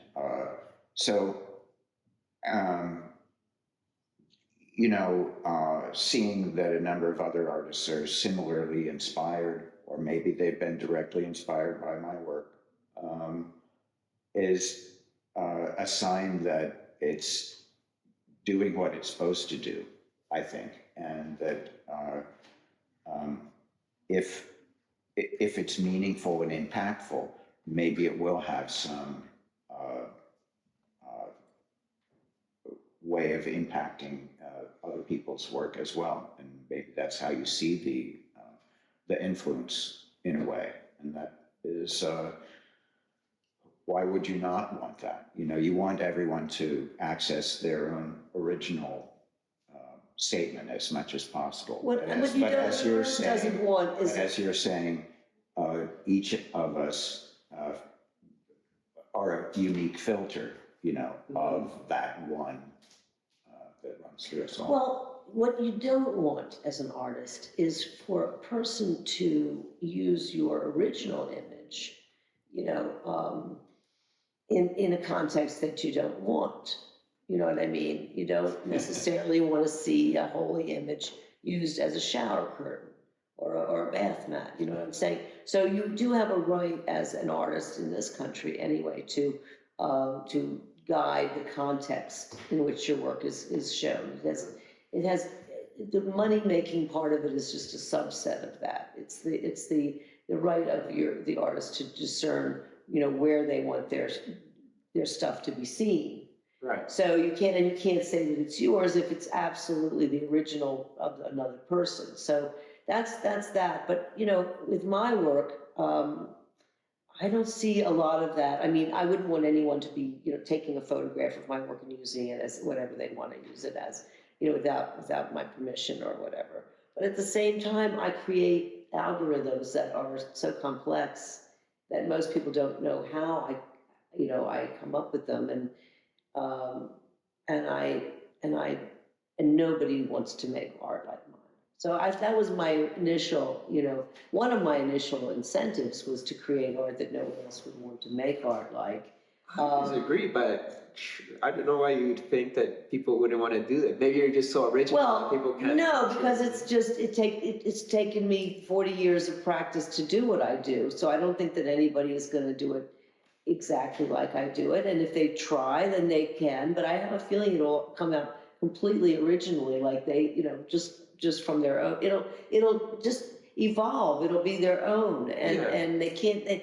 I don't see people doing what I'm doing. I mean, I'd say there's I love a lot of work that I feel incredibly resonant with. Mm-hmm. Like I see, and sometimes I even feel like, oh, I wish I had done that. That kind of thing comes up for sure. But I love the artist Kelsey Brooks, for instance, and I think, oh, I could just do that all day. I love that work, So I'm a big appreciator of a lot of people who do labor-intensive abstraction, because that's where my work sits in that category. What about Jen Stark? Would you say that's like a cousin style? Like different, but in the same? Totally different. I mean, she does rainbows, but that doesn't make it like my work.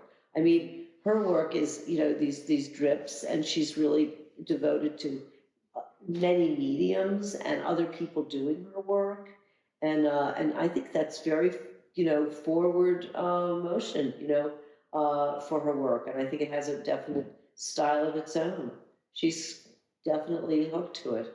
So, I don't feel. Yeah, psychedelic abstraction, though. I think she's totally, She's in the show. Master. One of our favorites, Amazing. Yeah. What was that other lady that used to be your friend? Vibrata Chromadoris. Vibrata. She's amazing. I love her. Her work has really gotten Very incredible. cool. She is a very talented woman who has an app company, and she can design apps like crazy. So, But she she's does doing that. great work. But She's she's still doing great work. digital work and painting. She's Yeah. been a great painter who I very much admire. Would you say that's also in the general family? I'm not trying to compare your art with others and be like, they paint like you, but there's art that are, say, cousins. Like, there's lots of cousins to my art where I'm like, hey, I recognize you. Hey, what up? We're still unique, right? But hey, I see we come from the same planet. Yeah. Right, Yeah. I can tell your work. And I say, oh, there's a Chris Dyer, I know that. And that's what we really want with our art, most of all, is for our essence to come through and uniquely. Because, so when we're copying other people and whatever, it doesn't come out uniquely. So you really have to keep evolving. You just keep evolving and being devoted to it. And you can see, I remember even in art school being able to, we all did the same project. Everybody had the same directions. We're all supposed to do the same. We put it all up on the shelf to look at it all together. And we started, because we were in the same class, we started to know whose was whose. If it had no representative anything, you could tell, oh yeah, that's so-and-so's work and that's so-and-so's work. So it started to emerge early. The more you work on it and evolve it. Yeah, originality for me, it's almost like as important as technique. Obviously, you want impeccable technique to the best of your abilities, but to have a unique voice is beyond, because you gotta have somebody who has perfect technique, but they got boring subject matters and delivery, and then that doesn't attract me. It's also important. But how do you pick out what your style is? There are certain games you can play, really with your work to evolve it towards characterizing your own uniqueness, celebrating your own uniqueness in your work.